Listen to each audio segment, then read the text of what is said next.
దేశాలకు కూడా ఉత్పత్తి చేసే స్థాయికి. ఉదాహరణకి మొన్న కంపెనీ వచ్చింది అమెరికా నుండి, ఫిషిన్ అనే కంపెనీ.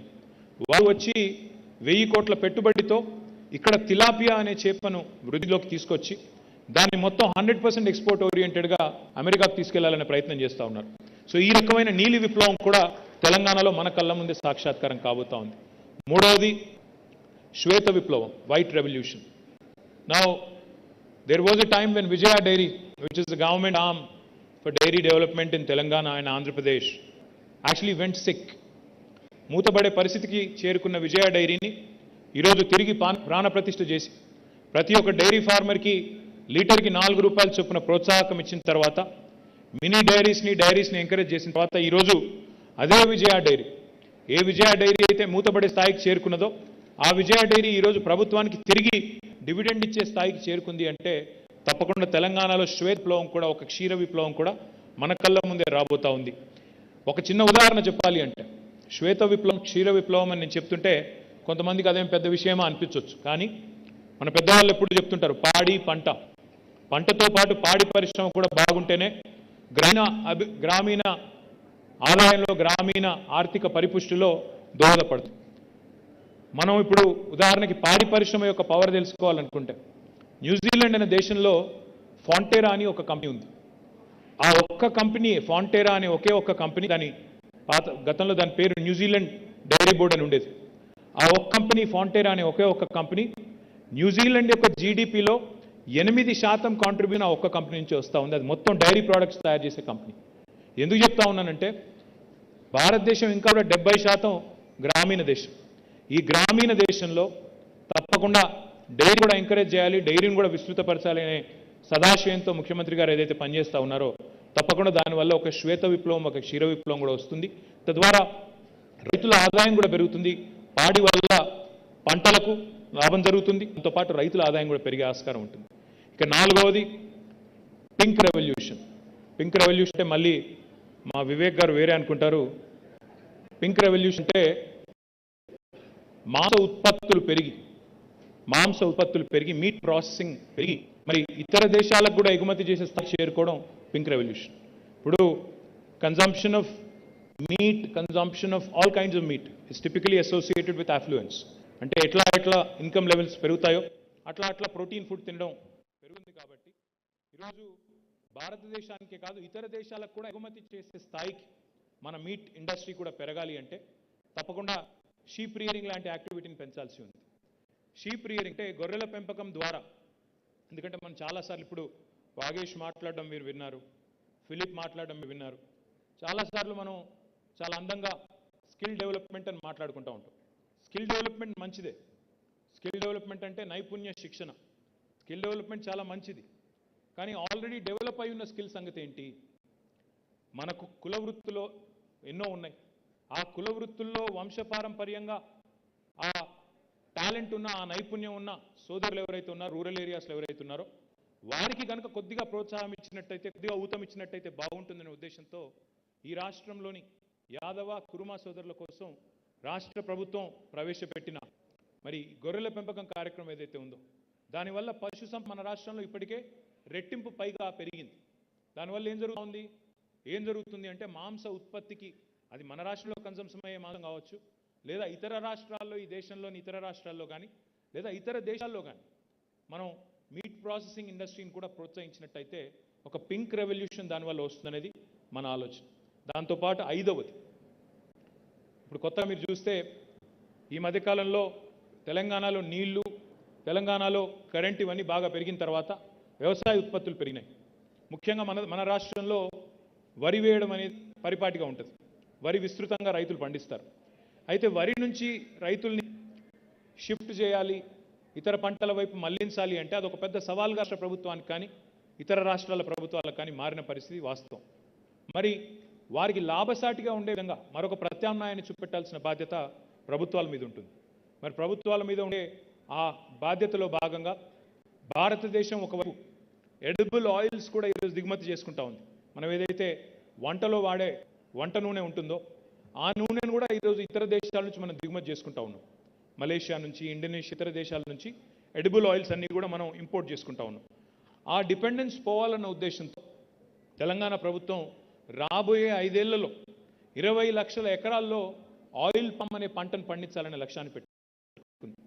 20 లక్షల ఎకరాల్లో ఆయిల్ పామ్ అంటే తెలంగాణ విస్తీర్ణంలో దాదాపుగా మనం ఓవరాల్ పంటల విస్తీర్ణంగా చూసుకున్నట్టయితే 15% పైగా మనం మరి ఇతర పంటల నుంచి ఆయిల్ పామ్ వైపు మళ్లించాలని ప్రయత్నం చేస్తూ ఉన్నాం. ఆయిల్ పామ్ని జనరల్గా ఇతర దేశాల్లో ఎల్లో రెవల్యూషన్ అంటారు. సో ఈ రకంగా ఇన్ని 5 revolutions, green, white, blue, pink and yellow, ఈ 5 రెవల్యూషన్స్ వల్ల ఇదంతా ఎందుకు చెప్పిన ఆల్ప్లా ఎంప్లాయీస్కి అని మీరు అనుకోవచ్చు.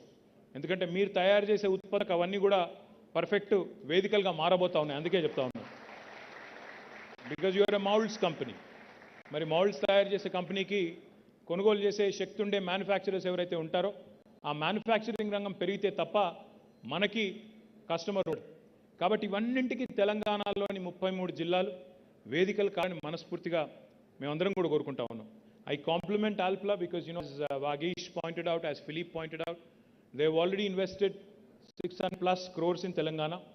And I am delighted because Honorable Chief Minister keeps telling us, your existing investor is your biggest brand ambassador. ప్రస్తుతం ఉన్న ఇన్వెస్టర్, మీ రాష్ట్రంలో ఉన్న ఇన్వెస్టర్ కనుక సంతోషంగా ఉంటే వాళ్ళే 10 మందికి చెప్తారు రాష్ట్రంలోని పరిస్థితి బాగుంది, ఈజ్ ఆఫ్ డూయింగ్ బిజినెస్ బాగుంది. ఈజ్ ఆఫ్ డూయింగ్ బిజినెస్ కంటే కూడా పీస్ ఆఫ్ డూయింగ్ బిజినెస్ చాలా ముఖ్యం. ఈ రాష్ట్రంలో వేధింపులు లేవు. ఈ రాష్ట్రంలో బిజినెస్ మెన్కి వేధింపులు లేవు, అనవసరపు ట్యాక్స్ దాడులు లేవు, అనవసరపు హరాస్మెంట్ లేదు. రాజకీయంగా మాతో ఉన్నా వేరే ఉన్నా ఎలాంటి ఇబ్బందులు ఇక్కడ లేవు. ఈ రాష్ట్రంలో ఎట్లాంటి వేధింపులు కానీ ఎట్లాంటి నాన్ సెన్స్ కానీ ఈ రాష్ట్రంలో లేదు. Peace of doing business is extremely important. Cost of doing business equally important. Lowering the cost of doing business, ensuring that we continue to improve the quality of doing business. So ఈ 4 గీటురాలు కట్టుకొని ease of doing business, peace of doing business, quality of doing business and cost of doing business, ఈ 4ంటిని గీటురాలుగా పెట్టుకొని కొత్త పారిశ్రామిక వాడల్ని కూడా encourage చేస్తాం. అందులో భాగంగా ఈరోజు ఆల్ప్లా ఇచ్చిన ఎంకరేజ్మెంట్ ఏదైతే ఉందో, మొట్టమొదటిసారి ఇక్కడ ఆల్ప్లా పెట్టింది యునైటెడ్ ఆంధ్రప్రదేశ్ ఉన్నప్పుడే 2006లో. కానీ ఇప్పుడు దశలుగా విస్తరిస్తూ 600 కోట్ల పైచలకి ఇక్కడ పెట్టుబడులు పెట్టి ఈరోజు ప్రభుత్వ ఆలోచనకు అనుగుణంగా అప్రెంటిస్షిప్ లాంటి మోడల్ కూడా తీసుకొచ్చి అందులో చాలా సంతోషం అనిపించింది వాగీష్ చెప్తుంటే. When you'd mention Vagish that you working 24/7. Now this was dream before 2014. 24 గంటలు 3 షిఫ్ట్లో పనిచేయడం అనేది ఒకప్పుడు పెద్ద కళ తెలంగాణ రాకముందు. ఎందుకంటే నాకు బాగా గుర్తుంది, నార్మల్ టైంలో జనరల్గా మా ప్రతిపక్ష పార్టీలు ధర్నాలు చేస్తాయి ఏదైనా ప్రజా సమస్య ఉంటే ఇందిరా పార్క్ దగ్గర. కానీ 2014 రాష్ట్రంలో పరిస్థితులు ఏంటి? పారిశ్రామికవేత్తలు కూడా ఇందిరా పార్క్ దగ్గర ధర్నా చేశారు. కరెంట్ ఇవ్వండి, 3 షిఫ్ట్లు నడుపుకుంటాం, కావాలంటే రేటే పెట్టండి, కానీ కరెంట్ ఇవ్వండి అని ధర్నాలు చేసే దుస్థితి. ఈరోజు సంతోషం ఎక్కడ ఇచ్చింది అంటే, వాగీష్ దీక్షిత్ గారు చెప్తుంటే 3 షిఫ్ట్లో నడుస్తూ ఉంది పరిశ్రమ. అందులో రాత్రిపూట కూడా అమ్మాయిలు పనిచేస్తున్నారు, ఇంజనీర్లు పనిచేస్తూ ఉన్నారు. వారిని ఇక్కడి నుంచి నేరుగా ఇంటి దగ్గర దిగబెడుతున్నాం, ఇంటి దగ్గర ఎక్కించుకొని మళ్ళీ తీసుకొస్తున్నాం అని చెప్పినప్పుడు చాలా సంతోషం అనిపించింది. Thank you Vagish, thank you. It goes a long way. Great message. See, people talk about women empowerment, people talk about a lot of things, but to actually preach is easy, practicing it is very, very difficult. I compliment Vagish and the entire team of Alpla on making this happen, and I hope you become a role model for the rest of the industry as well, because Telangana is a peaceful state. Telangana is a state where everybody is at peace, and Telangana is one state which encourages more and more such innovation. All in all, నేను మీ అందరికి కూడా చేసే విజ్ఞప్తి ఏమంటే, ఉపాధి కల్పనకి పెద్దపీట వేస్తూ మన రాష్ట్ర ప్రభుత్వం టీఎస్ ఐపాస్ లాంటి విధానాలు ఏవైతే తీసుకొచ్చిందో వాటి వల్ల, అదేవిధంగా రాష్ట్రంలో ఉండే able leadership and stable governance వల్ల తెలంగాణ ఈరోజు పారిశ్రామిక రంగంలో భారతదేశ సగటు కంటే, జాతీయ సగటు కంటే చాలా ఉన్నతమైన ఉచ్చమైన స్థాయిలో ఉంది. అందుకే ఈరోజు మ్యానుఫ్యాక్చరింగ్ సెక్టర్లో కానీ, సర్వీసెస్ సెక్టర్లో కానీ, అన్ని రంగాల్లో కూడా ఈరోజు తెలంగాణ ముందుకు పోతా ఉంది. అదృష్టం ఏమంటే మనకి ఇక్కడ లైఫ్ సైన్సెస్ సెక్టర్ కూడా మరి చాలా బాగా ముందుకు పోతా ఉంది. వ్యాక్సిన్స్ కానీ, ఫార్మస్యూటికల్స్ కానీ, కెమికల్స్ కానీ, ఇంకా కొత్త వ్యాక్సిన్ రంగంలో ఈ మధ్యనే మనం పటాన్చెరులోనే పెట్టుకున్న మెడికల్ డివైజెస్ పార్క్ కూడా 50 పైగా ఫ్యాక్టరీలు వచ్చినాయి. అక్కడ కూడా పెద్ద ఎత్తున పటాన్చెరులోని స్థానికులకి, తెలంగాణ పిల్లలకి ఉపాధి అవకాశాలు వస్తూ ఉన్నాయి. మొన్న ఒకరోజు నేను వచ్చి దాదాపు 7 పరిశ్రమలు ఒకటే రోజు ప్రారంభించాను. మళ్ళీ తర్వాత ఒకరోజు వచ్చి ఇక్కడే మెడికల్ డివైజెస్ పార్క్లో ఆసియా ఖండంలోనే అతిపెద్దదైన స్టెంట్ మ్యానుఫ్యాక్చరింగ్ యూనిట్ కూడా ప్రారంభించాం. త్వరలోనే ఇప్పుడే మీ ఎమ్మెల్యే గారు చెప్పినట్టు ఇక్కడే శివానగర్లో ఎల్ఈడి పార్క్ కూడా భూమి పూజ చేసి అందులో కూడా కాలుష్య రహిత పరిశ్రమలని ప్రోత్సహించబోతా ఉన్నాం. వాటితో పాటు పక్కనే ఇక్కడే సుల్తాన్పూర్లోనే మరి మహిళా పారిశ్రామికవేత్తల కోసం ఫ్లో ఆధ్వర్యంలో వారిది కూడా మహిళా దినోత్సవం నాడు అక్కడ కూడా కొన్ని యూనిట్లు ప్రారంభించడం జరిగింది.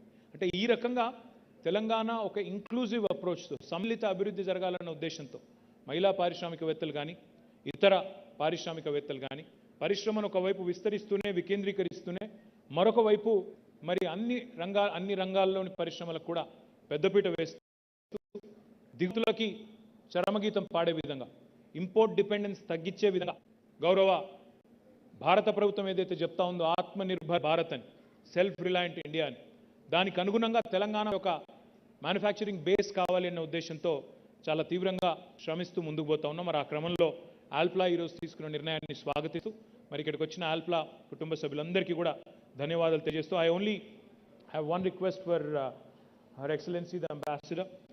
Ma'am, we have a lot of enterprises from the US, the continent of United States.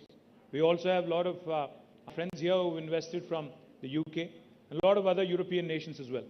Austria, of course, we're proud of Alpla and their investment in Telangana.